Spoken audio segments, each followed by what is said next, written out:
Cacao durable, l'Union européenne et la Côte d'Ivoire mènent la réflexion. Le point de vue des différents acteurs sur les défis à relever est désormais connu. Les détails dans cette édition.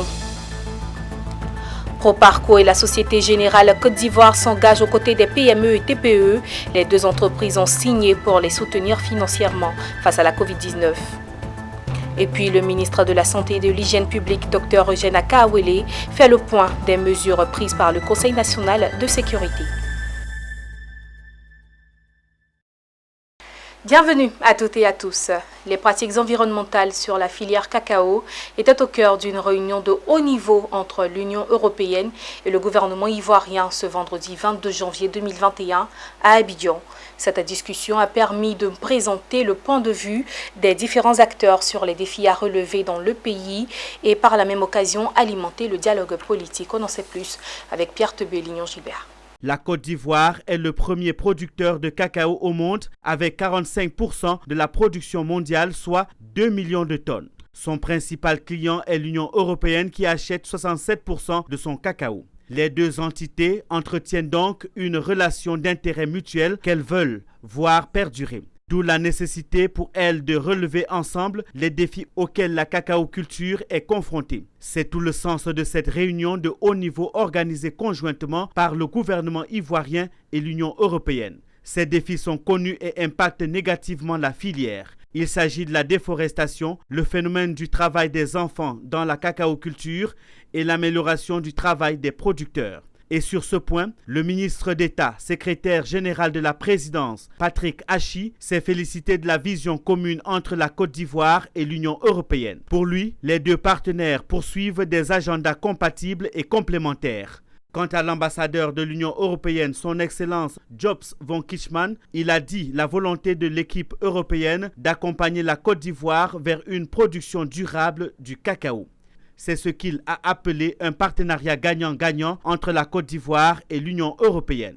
Pour le ministre de l'Agriculture, Kobena Nkwasi Adjoumani, cette réunion de haut niveau présente un grand intérêt pour la filière cacaolière et pour le pays. Le représentant de l'Union européenne a fait savoir que si les normes prescrites ne sont pas respectées, il va de soi que notre cacao connaisse des difficultés sur le marché européen. Donc nous devons nous accorder à faire en sorte que le cacao que nous produisons respecte un certain nombre de normes. Mais cela ne veut pas dire non plus qu'on va bafouer ce que nous faisons ici. Parce que le cacao, on ne peut que le cultiver dans la forêt. Nous sommes le premier pays producteur de cacao et n'importe comment, on aura toujours besoin de nous.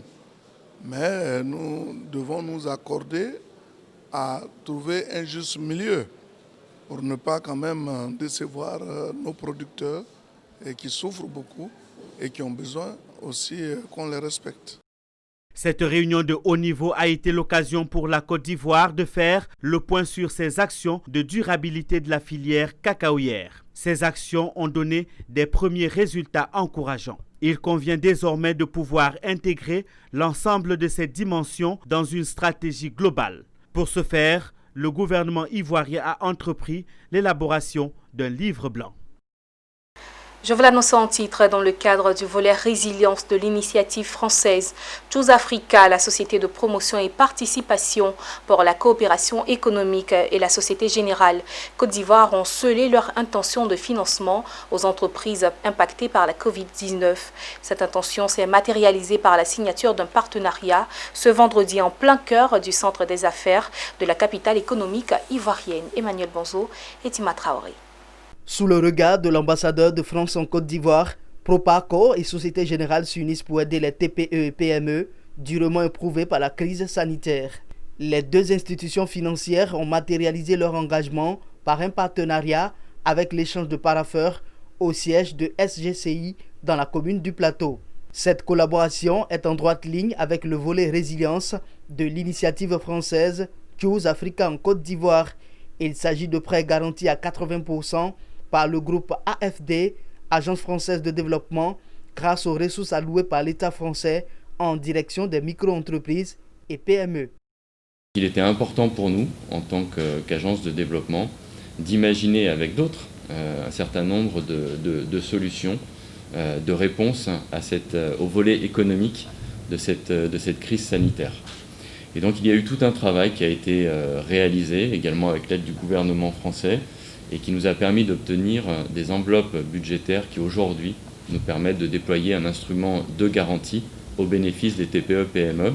Pour moi, le partenariat qui a été signé fin décembre entre nos deux maisons est une nouvelle illustration de cette action continue. Et je suis sûr que ce n'est pas la dernière.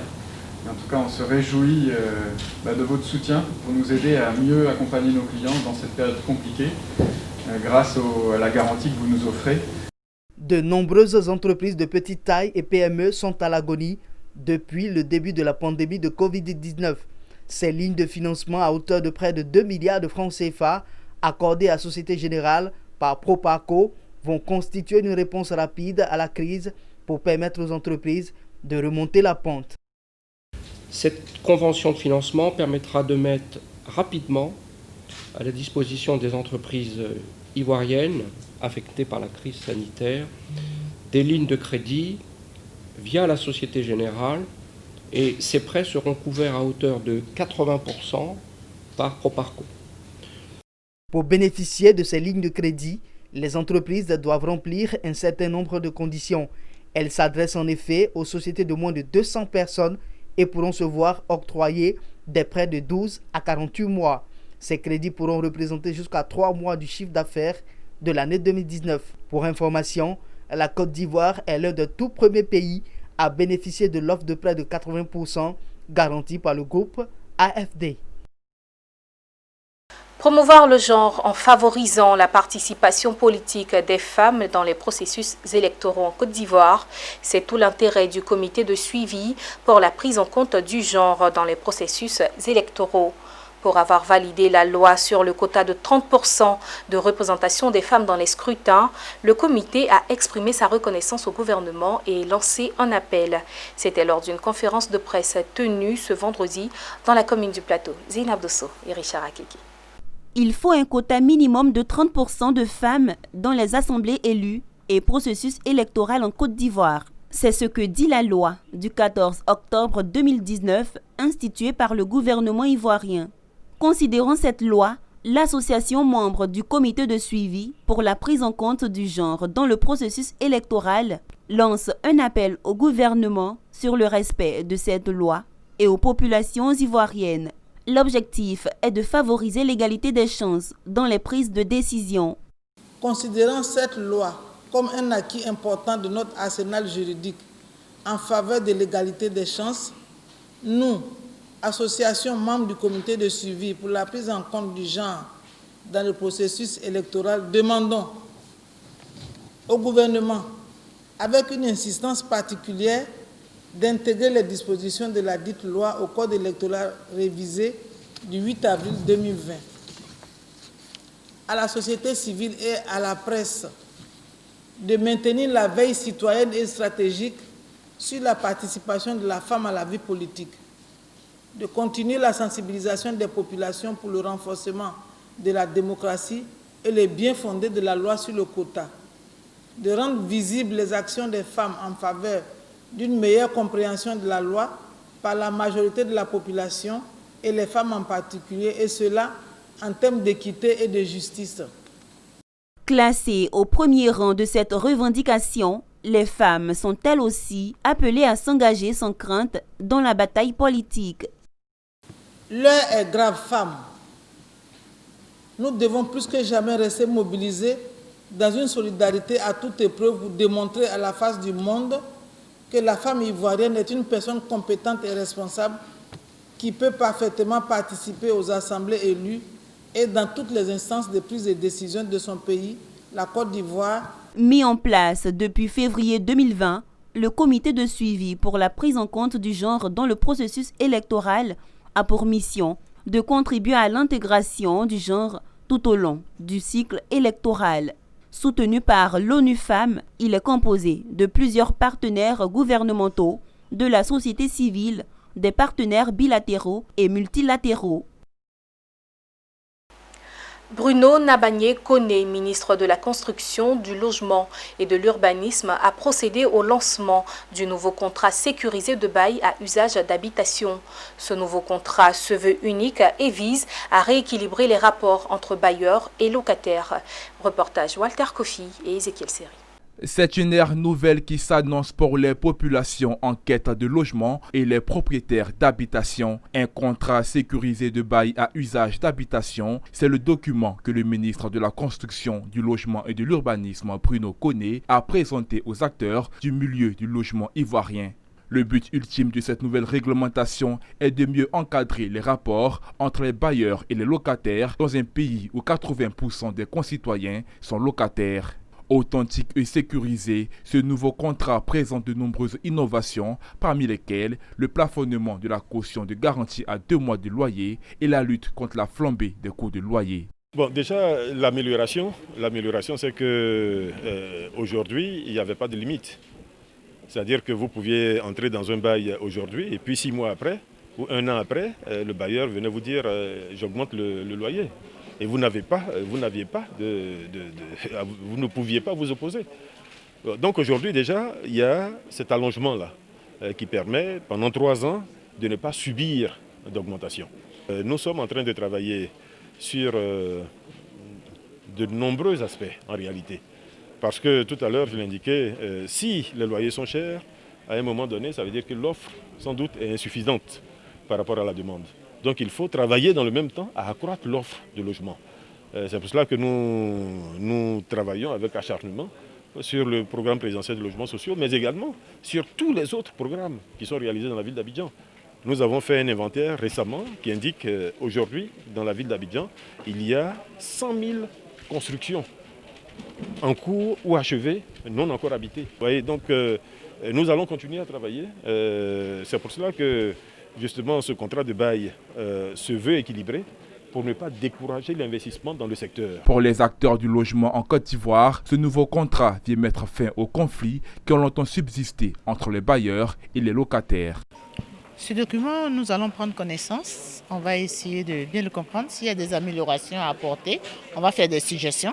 Maintenant que le document est disponible, il nous appartient à chacune d'entre nous d'amener le bailleur à signer ce document pour pouvoir se mettre à l'abri. Disponible au prix de 5 000 francs CFA l'unité, les usagers pourront se procurer ce nouveau contrat sécurisé de bail dans les mairies, le bureau de la Poste de Côte d'Ivoire et dans certaines librairies. Bientôt la fin de calvaire pour les résidents de l'opération Sikoji Azito dans la commune de Yopougon. La société ivoirienne de construction et de gestion immobilière accompagnée du secrétariat d'État chargé du logement social a procédé au lancement des travaux de voirie et de réseaux divers dans l'environnement du dit projet. L'occasion également pour la Sikoji de procéder à la remise symbolique des clés de quelques acquéreurs de la cité ado de Yopougon. Emmanuel Bonzo et Tima Traoré. Sortis de terre depuis 2017, ces bâtiments de l'opération Sikoji Azito sont difficilement accessibles. L'état défectueux des voies d'accès est un véritable parcours de combattant pour les résidents. Cette situation connaîtra une fin dans quelques mois avec le lancement officiel par la Sikoji et le secrétariat d'État en charge du logement social des travaux de voirie et réseaux divers de cette opération immobilière. Le traitement des voies va donc constituer un véritable soulagement pour les acquéreurs qui pourront enfin jouir convenablement de leurs biens. À Azito, en raison du retard pris dans l'aménagement de la voie d'accès et de la voirie intérieure et dans les travaux d'assainissement, beaucoup d'entre vous n'ont pas pu emménager dans vos logements après la remise des clés. Ceux qui ont emménagé continuent de vivre dans des situations extrêmement difficiles. C'est donc pour la Sikoji une immense joie et un grand soulagement de voir démarrer les travaux de VRD des résidences Azito. Le bout du tunnel est donc proche. Pionnier du logement social en Côte d'Ivoire, la société ivoirienne de construction et de gestion immobilière redore de plus en plus son blason en honorant ses engagements, preuve de la confiance retrouvée auprès des souscripteurs. En appui des opérations de la Sikoji, le secrétariat d'État en charge du logement social et par ricochet du ministère de la Construction, du Logement et de l'Urbanisme constituent des acteurs clés dans la réalisation du vaste programme présidentiel de logements sociaux. Aux côtés de l'opérateur immobilier, ils ont réaffirmé l'engagement de l'État ivoirien à poursuivre l'offre de logements sociaux adéquats pour tous. L'État, conformément à ses engagements, aujourd'hui vient mettre fin aux souffrances des populations, des acquéreurs de cette cité-là. Nous allons élargir le projet à l'intérieur du pays. Tout à l'heure, j'ai dit que c'est près de 51 700 logements qui seront construits dans tous les chefs-lieux de département. En plus des travaux de VRD, la SICOGI a procédé également au lancement de la phase 2 du projet immobilier Azito. Sur ce site de 6 hectares, il sera bâti 1006 logements et 36 commerces pendant 18 mois de travaux. Un autre temps fort de cette cérémonie a été la remise symbolique de clés à une poignée d'acquéreurs de la cité Ado de Yopougon. De leur côté, c'est aussi le soulagement. Vraiment, je suis très heureux. Malgré que ça a quand même un peu mis du temps.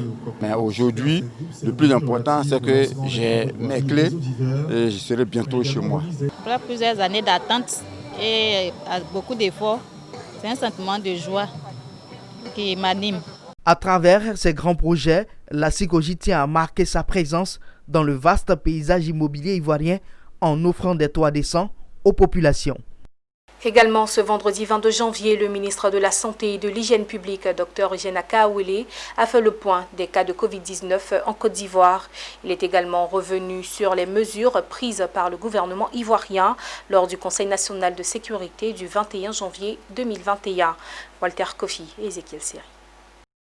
Depuis quelques semaines, les cas de Covid-19 ne cessent de grimper en Côte d'Ivoire. Du mois de décembre à aujourd'hui, le pays a enregistré plus de 3500 cas positifs. À la date du 21 janvier 2021, la Côte d'Ivoire dénombrait 25 751 cas confirmés, 142 décès et 1490 cas actifs. Lors d'un point de presse, le ministre en charge de la Santé et de l'Hygiène publique, Dr Eugène Akaouele, a spécifié que cette reprise épidémique limitée à la ville d'Abidjan est due au non-respect des mesures barrières. Ce qui montre bien une reprise épidémique et non une deuxième vague.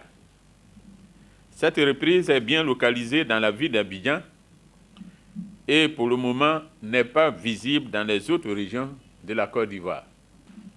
Ceci est la conséquence du non-respect total des mesures barrières, notamment le port de masque, la distanciation physique et le lavage des mains. Face à cette montée des cas de Covid-19, le gouvernement ivoirien a pris des mesures lors du dernier Conseil national de sécurité. Le ministre de la Santé a fait le point sur ces mesures et appelle les populations au strict respect de celles-ci. Le Conseil national de sécurité, lors de sa session du 21 janvier, a décidé des mesures suivantes, au nombre de 4. Premièrement, l'intensification du contrôle de l'obligation du port de masque, notamment dans les transports en commun, dans les services publics et privés et dans tous les espaces publics. Deuxièmement, la stricte application des mesures de répression en cas de non-respect des gestes barrières. Troisièmement, la révision du délai de validité du test Covid-19 pour l'entrée et la sortie en Côte d'Ivoire qui passe de 7 à 5 jours. Enfin, quatrièmement, l'instauration de l'état d'urgence sanitaire sur toute l'étendue du territoire du jeudi 21 janvier au dimanche 28 janvier. Le gouvernement en appelle donc à la responsabilité individuelle et collective pour préserver nos acquis dans cette lutte contre la Covid-19. Concernant l'introduction du vaccin contre la Covid-19 en Côte d'Ivoire, une commande de 200 000 doses de vaccins a été faite par le ministère de la Santé. La vaccination contre la Covid-19 devrait démarrer dans le courant du mois de mars 2021 en Côte d'Ivoire. Direction Dabou, où la Fondation BOA Côte d'Ivoire a fait des heureux. En partenariat avec l'ONG Renaissance Espoir de Vie, elle a équipé l'école maternelle du groupe scolaire Akradio 3 de matériel didactique et ludique. La cérémonie de remise a eu lieu dans la sous-préfecture de Dabou, plus précisément dans le village d'Akradio. Le reportage d'Ezekiel Seri. Une aide d'honneur pour exprimer leur joie, leur reconnaissance à leurs bienfaiteurs. La Fondation BOA Côte d'Ivoire et l'ONG Renaissance Espoir de Vie. Grâce à leurs dons de matériel didactique et ludique, l'école maternelle du groupe scolaire Akradio 3 de Dabou sera désormais fonctionnelle. Les enfants pourront y apprendre et jouer en toute quiétude. Nous sommes là ce jour à l'EPP Akradio 3 pour véritablement manifester le désir de la Fondation d'aider dans l'éducation.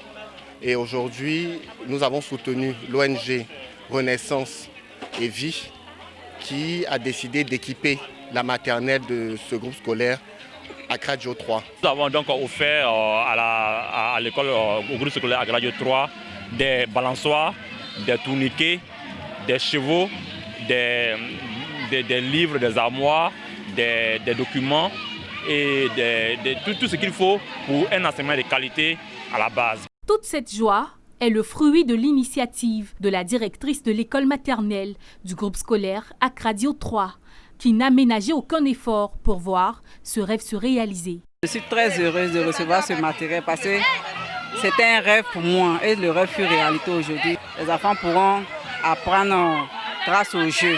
Grand merci à l'association Renaissance Espoir de Vie et à la BOA. Ce don de la Fondation BOA Côte d'Ivoire s'inscrit dans la politique de l'État d'implanter une école maternelle dans chaque établissement scolaire du primaire de Côte d'Ivoire. La Bank of Africa, à travers sa fondation, accomplit ainsi sa responsabilité sociétale. C'est la fin de ce journal. Merci de nous avoir suivis. Excellente suite au programme sur Business 24 Africa.